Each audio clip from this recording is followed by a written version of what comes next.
इनके लबे रंगी की निछावर थी कि जिसने।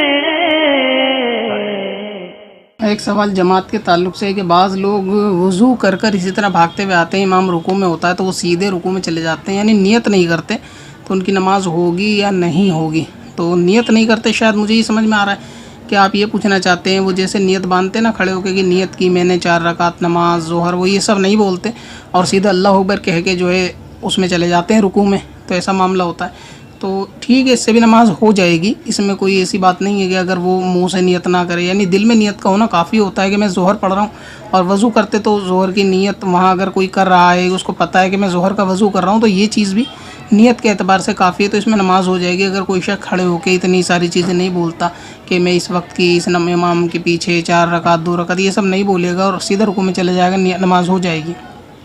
यहाँ जो दूसरी चीज़ समझ में आ रही है वो ये आ रही है, जो अक्सर देखा जाता है कि बाज़ लोग ऐसा करते हैं कि जब इमाम रुकू में होता है तो वो सीधे अल्लाह अकबर कहते हैं और सीधे रुकू में चले जाते हैं, यानी एक ही अल्लाह अकबर कही और सीधे रुकू में चले गए। अगर उनकी सूरत हाल ऐसी है, अल्लाह अकबर कही और डायरेक्ट रुकू में, और वो खड़े नहीं हुए, जिस तरह अल्लाह अकबर कह के खड़े होते हैं 2-3 सेकंड के लिए वो खड़े नहीं हुए, तो ऐसी सूरत में उन लोगों की नमाज नहीं होगी जो लोग ऐसा करते हैं कि अल्लाह अकबर कहा और सीधे उसी अल्लाह अकबर से रुकू में चले गए।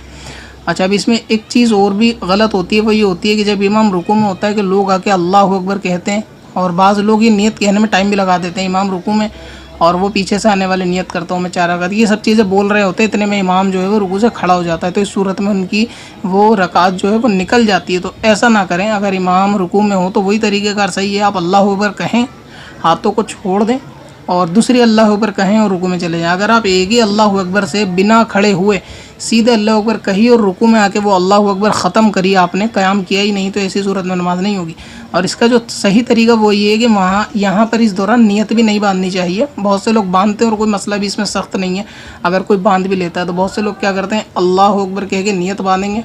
और उसके बाद रुकू करेंगे, तो ये भी सूरत सही है कि इसमें नमाज तो हो जाएगी, मगर यहाँ नियत नहीं बांधनी चाहिए। इसमें करना ये चाहिए कि अल्लाह अकबर कहें,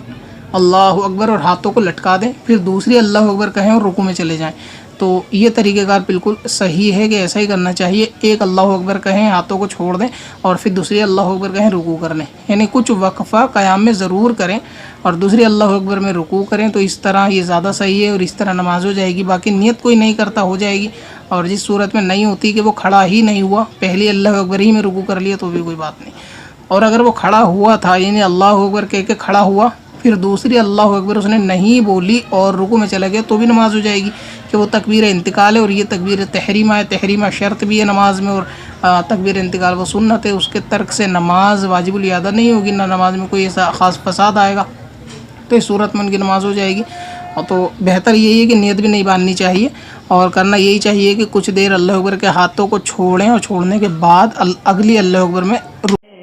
पत्थर में हसन